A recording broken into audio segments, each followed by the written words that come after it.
Omukama mulungi.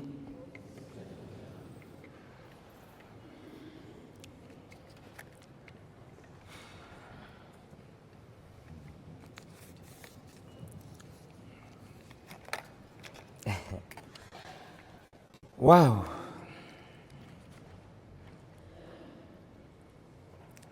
Obudde nina butono nnyo naye nja kusooka okwebaza kyaki. Banaye mwebale nnyo, mwebalire ddala, mutukoze obulungi obutagambika. Ate Reverend Canon, Omukama akutuwangaalize. Oyogedde amazima nendabira ddala Waiswa nga naye ali sayidi eri akola ki? Ayogeranga enjawulo nti ono ali mu kyaki, oli ali mu byabufuzi. Weebale nnyo ssebo, weebalire ddala. Era kyemmanyi bw'aliwulira ku lunaku ku by'oyogedde lwe twaleeta mukazi we wano mu kyaki we bagattibwa, essanyu ajja kuba naly'amaanyi. Neebaza bazadde baffe abatuzaala, omwami n'omukyala ba Mufumbiro, mwebale. Mwebale nnyo byonna bye mukoze. Mwebale nnyo. Era Edith musanyufu nnyo nti yajja mu famire yaffe. Bamujjanjabye, maama yakola buli kimu. Tata nakkiriza ntubeera naye, ne bava n'ewaka, ne badda ewaka ewa maama asobole okulabira muwala waawone. Mwebale. Neebaza famire ya Edith. Mwebale kutuwa Edith n'omutima gumu.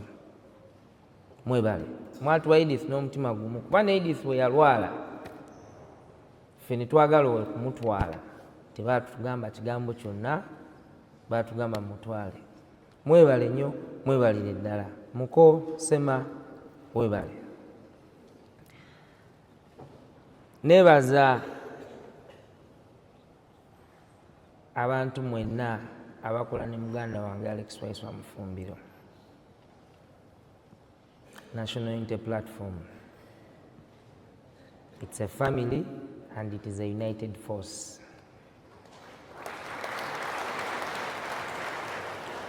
Those that have not joined it, those that have heard a lot about it in the negativity, you're only taking time. You're only taking time, but when you join it, trust me, you will understand that a new Uganda should be in the hands of the National Unity Platform. Because in these moments of life, I have seen what they can do for one another. I have seen the Lord Mayor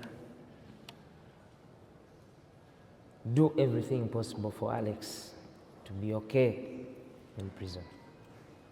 I have seen the Secretary General tirelessly, omanyi bw'obeera ku TV olowooza oba omusajja babugatta obuntu n'abeera eno n'eno, naye omusajja takoowa, ate omusajja ebintu abikola, si abikola nti Secretary General, abikola n'omukwano gwa maanyi nnyo eri abantu bakulembera. Louis, thank you. Nze Edith ono ng'oluusi ankubira n'agamba SG njogedde naye, naye agambye tonnamukubira. SG n'ankubira n'agamba Edith yagambye onkubire naye tonnankubira. Kati musajja gwe Edith n'agamba kati gikube kati nga kwendi, kwata essimu endala okube. And you know it was because babadde ba mukwano era nga ku bya Waiswa SG byonna byonna Edith byamugamba alwana nnyo okubimala. Ne ku Lwokutaano lwe ntwala Edith mu ddwaliro yalina okubeera ne SG. SG teyamanya naye SG n'ankubira ku Lwomukaaga ku makya n'aŋŋamba banaye nkubira Edith takwata, ne mugamba Edith ali mu ddwaliro. Immediately najja mu ddwaliro. Weebale.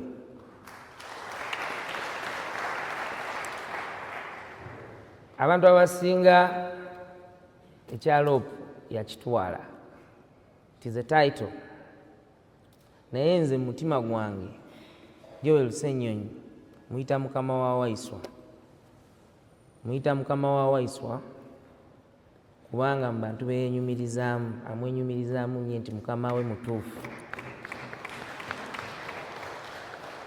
Kati ekyaloopa ekyo kinnemye nnyo, ndowooza engeri gye saagendayo wadde okulowooza okugendayo mu paalamenti ate nga Alex taliiyo, nze ndowooza niwe sikikozesa si musango, nensigaza kiri ekya mukama wange ekya mukama wange Joel Ssenyonyi kubanga ye spokesperson w'ekibiina, Waiswa ye deputy we, era yeeyagalira nnyo mu kubanga akola naawe ate ng'olaze nti oli mukama we ate oli mukwano gwe, ebimukwatako byonna you have done the best. I thank you very much.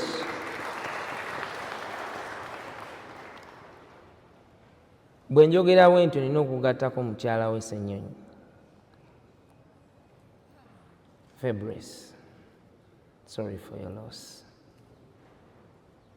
Abadde mukwano gwa Edith, boogera buli lunaku, every day boogera, basala amagezi agaabwe. Yali ayagala namugamba Edith oba stress nyingi ogenda owummuleko, naye nga Edith takyasobola, naye nga tasobola gamba muntu yenna nti takyakola ki, takyasobola. Thank you very much. Thank you. Alex is very, very grateful. Njagala okwebaza mikwano gya Alex ne mikwano gya Edith. Siraba bulungi naye mbalengera. Mwebale emirimu gyonna. Ninamu abamu nga Ssekigozi, simanyi oba waali. Ssekigozi naye afiiriddwa mukwano gwe. Ssekigozi, Sseŋŋendo ne Kiganda bafiiriddwa mukwano gwabwe kubanga bo ebya Edith okuva lwe baasiba Waiswa bo baali babitwala nga byabwe bya Edith. Ye waabakubira nti Edith mulwadde misinde, bo baba batuuse waali Edith kyekigaanyi, Edith tukole tutya. Mwebale kwagala Waiswa na mukyala we. Thank you very much. The employers and friends to Edith, bambi mwebale. Bampadde obudde butono ngenda kukola kyakwebaza and I think that will be all. Tulina obudde bungi tomanya tunayogera ebirala ewalala. Naye nga ba employers ne friends to Edith, mwebale nnyo nnyo nnyo nnyo nnyo. Mwebale kwagala Edith. Mwebale nnyo basuze mu ddwaliro, batambudde naye mu malwaliro ag'enjawulo. Ba employers abo Edith alwalidde ndowooza emyaka nga 2.3 naye baamusigaza nga mukozi waabwe, era ndowooza abadde afuna n'omusaala paka kati. Tetumanyi oba omwezi guno tunaafuna naye kwegamba baasigala naki, baasigala naye. Bambi, thank you very much. We are indebted and we shall keep as a family. Neebaza baganda bange bano n'ekito kyange kino kiddamali. Mwebale nnyo bannaye byonna bye mukoze. Thank you very much. Kino kyekito kyaffe ate kye tulina kyokka kyekisenga, naye omulimu gwakikwata dda, gukikwata bulungi kubanga era ne Edith abadde naye paka last, era mulabye mutabani waffe ng'agamba nti abantu bange bakola ki, weebali Aaron, we are around. Mikwano gya Alex abamu bali bize, Magezi, Bisimila, Big Machine, bantu bangi naye babadde mu bulamu bwa Alex ne Edith kubanga badde bamanyi Edith kyategeeza eri Alex, era nga buli ssaawa bakubira tukole tutya kati Alex ye ali mukomera neffe tulwane omukyala afune eddagala, because njagala obabuulira cancer is very, very expensive to treat. Era simanyi lope n'ababaka mwenna abagenda mu parliament. It's a time bomb. It's a time bomb. The doctors there want to work. The nurses want to work. Bonna abakozi abali Cancer Institute, what I have seen, they want to work. but they don't have what to use. Tosobola kubanga in a month you need about 5-8 million shillings to treat a patient. That's a lot of money. But in Alex's absentia, mikwano gyejo bankubiranga esente ne bazimpa oba ne baziweereza Edith kwegamba abadde n'abantu bangi abasobola omuyambako nga taliiwo okusobola okubanga mukazi we ajjanjabwa. Thank you very, very much. I think mwebale kutambula naffe, mwebale nnyo, mwebalire ddala. Ono ye metron wa Edith abeera Bulaaya, yadduse emisinde asange mukwano gwe naye adamaze olinya ennyonyi nga Mukama Katonda ate Edith amutwala. But she knows how much you loved her. She died peacefully. And thank you very much for everything you have done. Thank you. Lastly, banaye njagala tugatte engalo zaffe tukubire His Excellency Robert Kyagulanyi Ssentamu mu ngalo ez'amaanyi. Ezo nno engalo tezimala.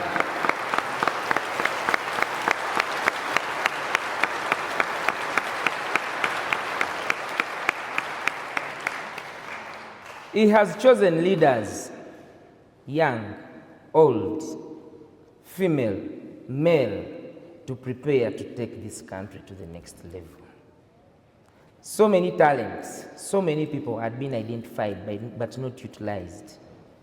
Robert Kyagulanyi Ssentamu has utilized those talents. Some are not yet with us, with him, with the party, with the nation, but his eyes are always open. Why do I say this? Muganda wange ali political. From mubuto ali very political.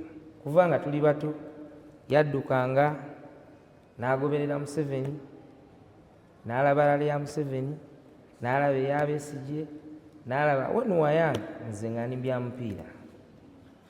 So he has been political. Bagezezaako muwa platform. Yes, naye Kyagulanyi Robert Ssentamu yamuwa platform era ndowooza agikozesezza bulungi. Ate alina magnet. He doesn't only pull you close, he advises you, he tells you so many things, and he is always there. He's a friend. Kubanga Alex bwe yali ayagala okuwasa Edith n'agamba mukazi wange ansaba embaga, n'amugamba ate lwaki togikola kubanga kati oli mukulembeze. Alex n'ajja n'agamba Edith tumuwase kuba kati ndi muki, ndi mukulembeze, nina okuba n'omukyala. Alex yalinamu ndowooza ebirala ng'omuvubuka naye nga mukulembeze, n'amugamba nti kati tuli bakulembeze tulina okutambula mu kkubo nga ligenda bwe liti. Era mu mbeera eyo Edith ate n'akwatagana ne Babi Kyagulanyi nnyo ne baba nga ba mukwano ki nnyo. Era paka olwaleero sinasobola kwogera na Babi kuba ye yakutuka. Banaye kyaki obudde bugenze ate nga kituufu yatuwadde ekifo kino mu budde. Ebirala tujja kubyogera olulala. Ne mwenna mbebaza Bannayuganda mwenna byonna bye mwogera, byonna bye mukoze, empulira gye muwulira, mbebaza. Thank you for standing with us. Thank you very much. Edith, humula mirembe. Edith mu buzibu bwabaddemu naye nga mu wiiki bw'atagenda lwakusatu alina ogenda olwokutaano mukomera. Every week, I think even the last was the other week, Wednesday, and that time she was really weak. I think I was told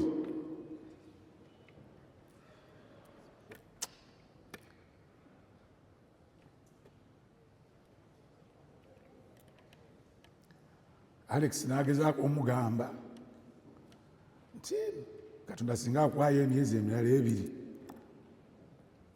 nyinza okusanga,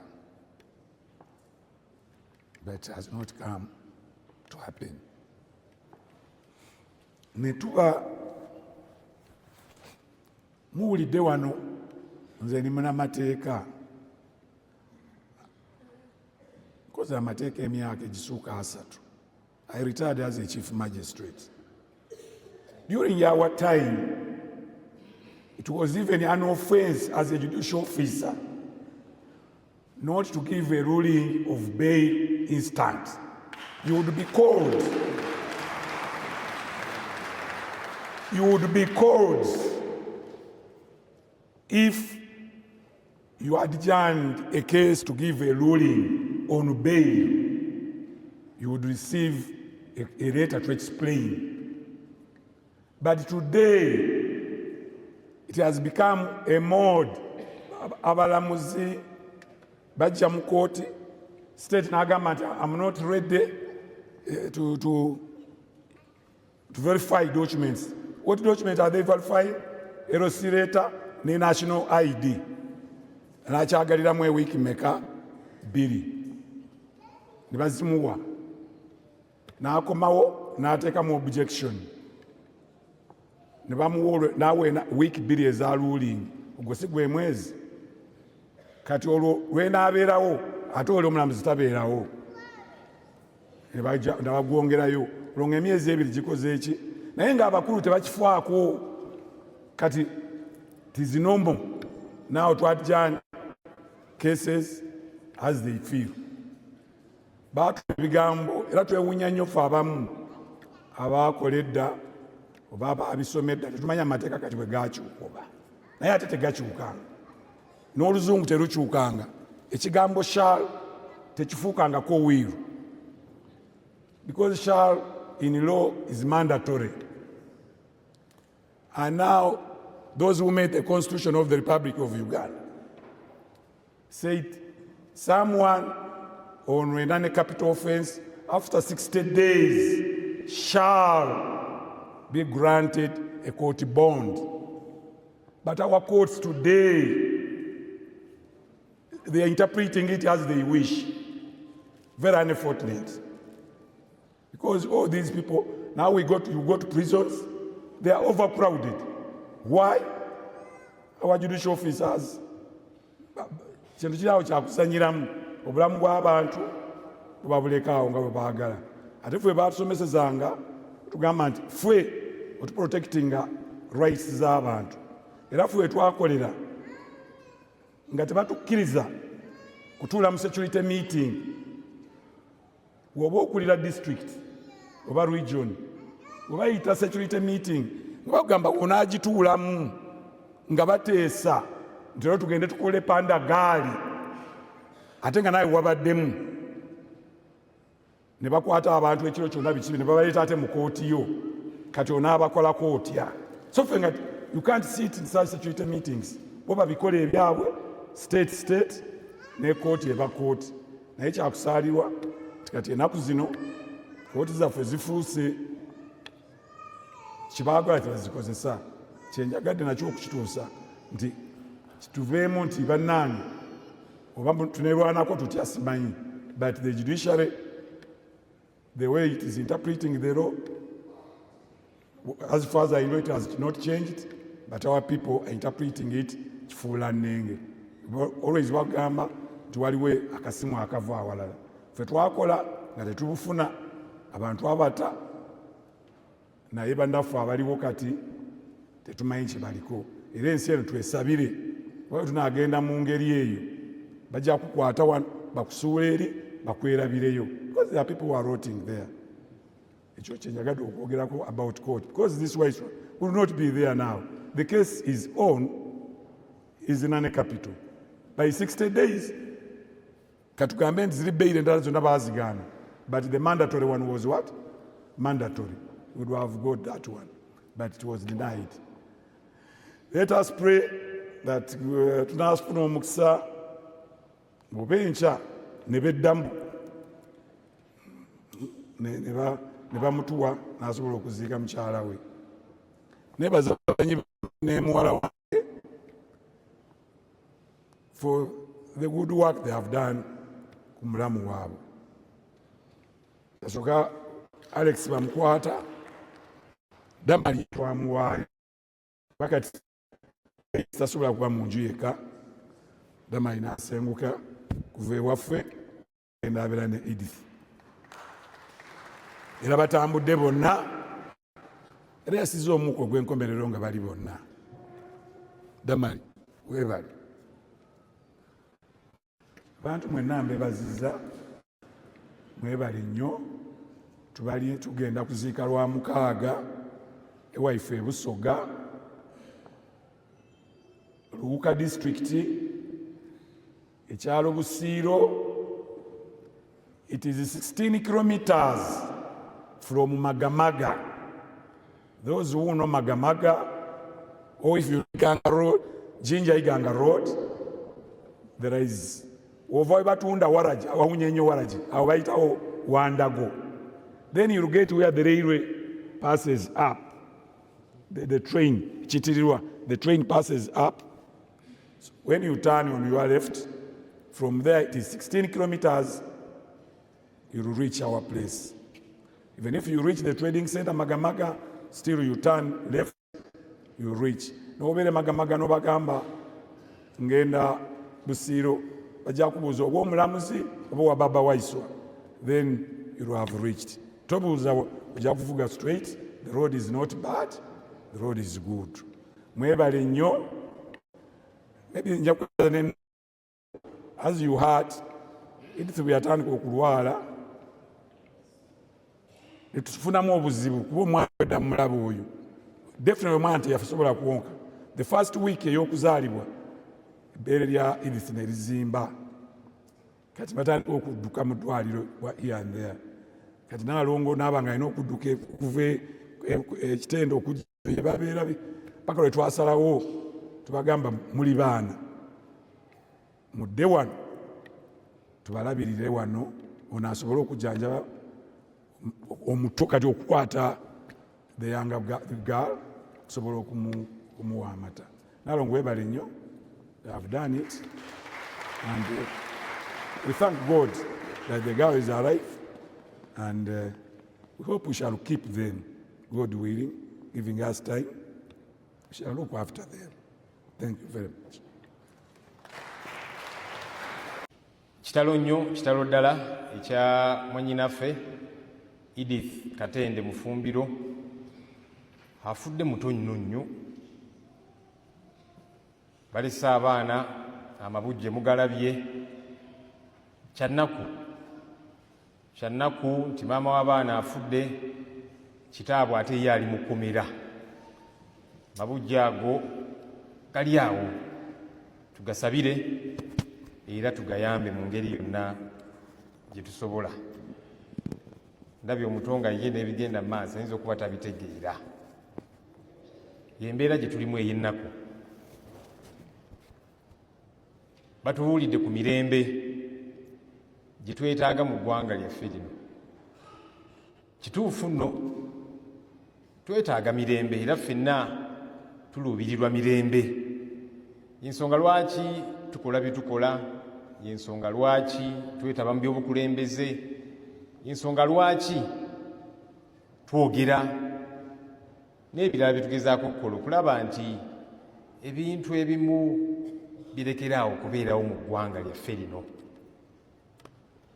Twali mu kooti newankubadde ni mukulembeze naye oluusi neegatta ku bannamateeka kubanga ndi munnamateeka okukolereza bannaffe nga tusaba bbeeyi akakalu ka kooti ne bannamateeka bannange mbalaba we bali ba Sam Muyizi, Kenneth Paul Kakande n'abalala. Natugamba omulamuzi ate Alex Waiswa n'abalala aba Edi Mutwe Bakireewo Kivumbi, buli omu nga tulina ensonga zetuwa individually. Waiswa ne tugamba nti mukyala wa Waiswa mulwadde, alina ekirwadde ekya kkookolo. Waiswa yabadde amujjanjaba yamulabirira. Mute agenda alabirira omukyala. Kooti w'onoomwagalira ajja kubeera available. Ono omukulembeze talina gy'agenda kuddukira. balooya bannaffe abakiikirira state prosecutors ne bagamba kuba omukyala yajja mu kkooti ng'alina n'ebiwandiiko bye ne bagamba nti ono alabika alimba n'ebiwandiiko ebyo birabika bijingirire. Ne tubagamba kirungi mukiikirira gavumenti, ebiwandiiko ebyo bya Uganda Cancer Institute, kitongole kya gavumenti, mugende mukebere mukakase mu gavumenti nti si bya bulimba. Tetumanyi babaagenda ne bakebera, mulamuzi n'atugamba kale mukomeewo mu wiiki 2 mbawe ensala yange. Ne tuddayo, mulamuzi n'agamba Waiswa ne banno muddeyo mukomera. Kyannaku nti awo bwe tutuuse. Sebo Reverend Canon Musiifu, tukwebaza olw'okutugumya. Tukwebaza kubanga ebiseera ebimu tugenda ne tulowooza nti naye oba okwogera ku Fugabbi, okwogera ku Bulyake, okwogera ku tulugunya abantu, oba bwe twogera ku bintu bino oba tubeera bakyamu. Kubanga waliwo abagamba nti muli bakyamu, lekera okwogera ku bintu bino. Naye bwe tuwulira bannaddiini bakitaffe mu Katonda nga boogera ku nsonga zezimu, tuddamu amaanyi nti nedda tetuli bakyamu.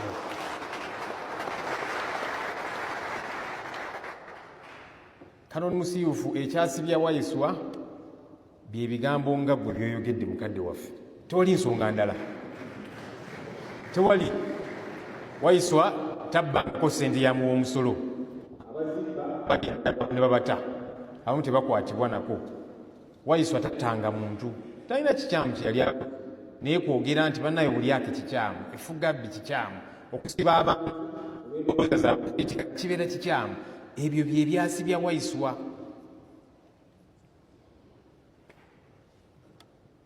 Katonda atuyambe. Olunaku olw'enkya twadde twogeramuko ne bannamateeka bannaffe, tudda mu kkooti ku nsonga za Waiswa ne bannaffe abalala bali mutwe akireewo Kivumbi, kubanga twateekayo okusaba okulala nga nebino tebinnatuukawo nga tusaba kkooti bannaffe bate kwekalukayo. Mulamuzi n'atugamba mukomeewo ennaku z'omwezi 10 ku Lwokutaano mbawe ensala yange. Katusabe bannaffe kulembera ekitongole ekiramuzi babeeremu omuntu. Mukyala wa Waiswa bye yasaba n'abuulira famire ya Waiswa ng'alaba obulamu bugenda. N'aga nti tekisobose omwami wange okujja okunzijanjaba nga kye nnali ndowooza, naye kansubire nti Katonda anakkiriza ateebwe asobole okunziika. Bwe yayogera kubanga yali alaba obulamu bugenda. Of course nga bwe tumugumya tugenda kufa, Katonda ajja kukuuma, naye nga yakiwulira nti agenda. Tusaba ekitongole ekiramuzi, nammwe muli bantu ate muli bakuumi b'amateeka. Etteeka likkiriza omuntu okuweebwa akakalu ka kkooti. Katusubire nti okuweebwa akakalu ka kkooti ne banne kuba bonna tebalina musango asobole okugerekera mukyala ali okusaba. We hope that we can tap into that humanness, because we are people. Today you're here. May God help us to do what is right. May God help us to treat people right. May God help us that when we occupy positions of influence, we use them for the good of His people. Kitalo omukama awumuze Edith Namirembe. Mwebale. Commit. Mu kunyolo kwe tulimu nalimu. I lost my dear wife prematurely. She was slightly much younger than the late. A fatal motor accident. Reverend Najanga ali kunyamba kumbudabuda, comforting me. Buzize ekibuuzo ekyo nenzijukira. Yaŋŋamba ndi ndaba sorrowing eno ejja kutwalira akaseera kawanvu bw'otawuliriza bigambo bino. N'agamba nti Katonda kwe tusiiza naawe gw'okkiririzaamu taddamu bibuuzo. Olabika olina ebibuuzo bingi nnyo. which is exactly what has flooded the minds of the bereaved family of the late, including us friends, because of the premature demise. Nagamba ndi Katonda twaddamu bibuuzo ndaddamu saala ndi kati kyuka obeere mu kusaba saala mu kifo ky'okubeera nti weebuuza ebibuuzo naye akaseera ako nga kizibu nnyo. We shall remain with our heads flooded with questions. Wadde nga kituufu Katonda addamu saala. Ogwange gwa kubudaabuda family. I have been reading there on my phone, kuliko Bible, Job, chapter 1, akanyiriri kabiri mwemu, kabazeemu amaanyi. That man suffered more because he lost virtually everything in property and life. Naye cyane musoma n'omwetegereza nnyo te yavaako waya n'ayombesa Katonda n'ebibuuzo. Yayogera nti Katonda ye yatuwa ate nga atuwa buwi era yasazeewo kutuggyako ekirungi. Erinnya lya Mukama Katonda litenderezebwe. Obwo obugambo bwenjagala kubalekera mu abazadde ba Edith, abazadde ba mukwano gwange ali mu kkomera. Mukama abawe omukisa. Nakulwajo tubadde luzira kulaba Waiswa era nga bwe tubagambye ku mawulire abadde mumenyefu nnyo. Ekintu kyatugambye emirundi egiwerako kwe kuba nti kimulumye nnyo okulaba nga badde taliiwo nga mukyala we afa. Era abadde ayogera bingi naye n'akidinga n'ekigambo ekyo. Agamba nti mu byonna bye bayiseemu chance gy'abadde ayagala y'eyokubeera ku bedside ya mukyala we mu mbeera eno gy'abaddemu. Kikyabadde kimukubye wala nnyo era ne kimuluma nnyo. Naye era Waiswa talina musango. Olunaku olwaleero tuli wano twali badde naye, yali agadde nnyo okubeera wano naye tetuli naye, si kuba nti mulwadde oba nti tayagala kubeera wano, wabula okuba nti bamusiba mu nsonga ezitaliimu. Ffenna tukimanyi bulungi nti Waiswa talina musango gwonna. Ensonga endala esinga okumuluma era nga bwatugambye kwe kumanya nti omusango gwe bamuteekako mwe yakola drill y'ekinamagye kwolwo olunaku bwe bagamba nti yali kavule nga yeeyisanga munnamagye ate yali mu ddwaliro ng'anoonya bujjanjabi bwa mukyala we ono. Kyewuunyisa naye era nga Kanoni bwatugambye Katonda gy'ali era byonna tumanyi tajja tuyamba tubiyitemu. Oba oli awo olunaku lumu tubeere nga tusanyuka. So twagala kwebaza eggwanga lyonna okulaba nga liyimiridde ne Comrade Waiswa. Olunaku lwajjo mwabadde ku social media obadde tosobola kuyita ku posti emu oba bbiri nga tonalaba nsonga eno. So twebaza nnyo mwena bannayuganda aba buli ngeri. Ndaba muganda wange King Saha wali awo, sebo webale nnyo okujja n'okuyimirira ne Comrade Waiswa. Abantu ba Katonda mwena mu ggwanga tubeebaza olw'okuba nti kino kituyunitinze. Era ndabye abantu abamu bagamba weewa ndi wa NRM naye kino kisusse tekisoboka, lwaki mukola ekintu bwe kiti. So twagala kwebaza unity erabiseewo era tusaba bannansi mwena mubeere nga musobola ovaayo okwogera ku butali bwenkanya bwe mubulaba, kubanga kino kya butali bwenkanya. Waiswa yali badde wano olunaku olwaleero naffe. It is injustice. Buno bw'oba oyagala definition ya injustice oba butali bwenkanya yeeno gye tulaba olunaku olwaleero. Omusajja atasobola kubeerawo mu service bwete ey'ekitiibwa, kubeerawo lwa mukyala we gwasinga okwagala. Olunaku lwajja abadde atugamba ono ye muntu gwasinga okwagala mu bulamu bw'ensi. Edith abadde mu bulumi bungi nnyo, mwaba mulabyeko ennaku ze ezisembyeyo. Abadde mu bulumi both mentally and physically. ate obulumi obuli physical oba oliawo yali badde asobola okubandolinga singa abadde tayita mu stress gy'abadde ayitamu. So kyanaku nnyo, Mukama akuwa ekiwumulo ky'emirembe. My beloved daughter Edith breathed her as a mother, as a woman, as a grandmother. It was the most painful news I have received. As a wife, she needed her husband around. And a judicial officer had all the powers. There's a discretion. She, as a woman, had all the powers to grant her that one wish to be covered by her husband. And she did not use that power. A woman, a crime trumped up against her beloved husband.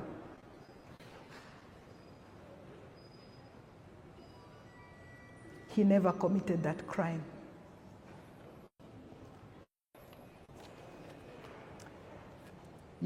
I came very angry. The woman in me and the emotion in me, I was very angry. But thank you so much for that wonderful, wonderful counsel. You spoke to me personally. At one time, I was even smiling within that anger.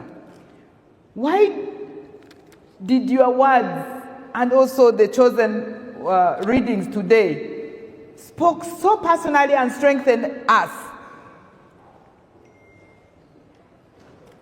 It is strengthened also by the theme this diocese chose wisely. Jeremiah 6 verse 16. Ask for the ancient path. Ask where the good way is and walk in it. We are here to ask the ancient path. We are here to demand where the good way is, because every way is dirty, is rotten. Where is it? We need that answer, and we need to provide it. And the Catholics also chose that theme, that we are pilgrims of hope. We the baptized, we the baptized, let us journey together in communion, in participation, and in mission. Let us journey together. That's what you have commissioned us to do. Let us journey together in communion, in participation, and mission. Let's break the walls of division. Let's break the boxes of fear they are putting us in. Find a reason to be outside that box they are putting us. That identity, this is for Baganda. This struggle is only for the Baganda. Why are you doing these things? You know, when I was abducted myself, what are you doing with the Baganda? I said, for that matter, I'm actually a Muganda, and my name is Nancha, because I wanted. What are you doing with those hooligans, those young men, you old woman of advanced age? I said, if it takes only young people to deliver us and to make us see the truth and walk the path, walk the good way, I'm going to be young. I'm also going to be a Gen Z.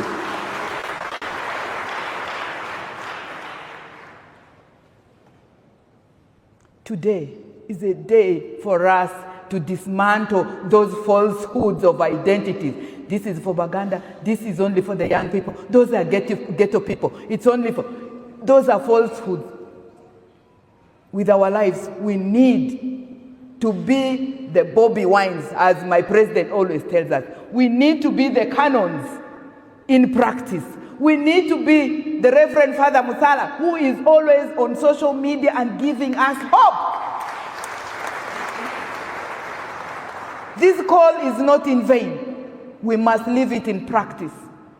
I know it is painful that His Excellency is not here physically with us. But we are not going to remain in the book of Lamentations. We are here as in the book of Acts of the Apostles, and we are going to the book of Revelation with our lives, with our determination, because this is our country. And we are here equal by right. And we are Christians. We the baptized. And what a period. Easter. The Easter time. Resurrection of Jesus Christ. He defeated death. And by our baptism and our confirmation, we also defeated death. We are living. So that is the message to my colleagues, especially the parents and the family of Edith. We are your family. We are your family. Because Edith, even in her struggle, was there with us. Standing at the time the husband was incarcerated, maliciously, she did not fear. And then I asked myself as I conclude, who's Edith? Names follow us. Edith means prosperous in strife. The one who does not shy away from adversity. She balances success. She struggles without reserve. She is associated with prosperity and war strife, associated with leadership, determination, and creativity. The entire fraternity of Noop and the peace-loving Ugandans. The answer we are looking for is in her name. She does not shy away. Even in her sickness, she was there with us. And she's still here alive with us. Lying in state, but living, because she professed Jesus as a child of God, as baptized, and wedded in this very church, in this very cathedral. What a life. While I was still inside,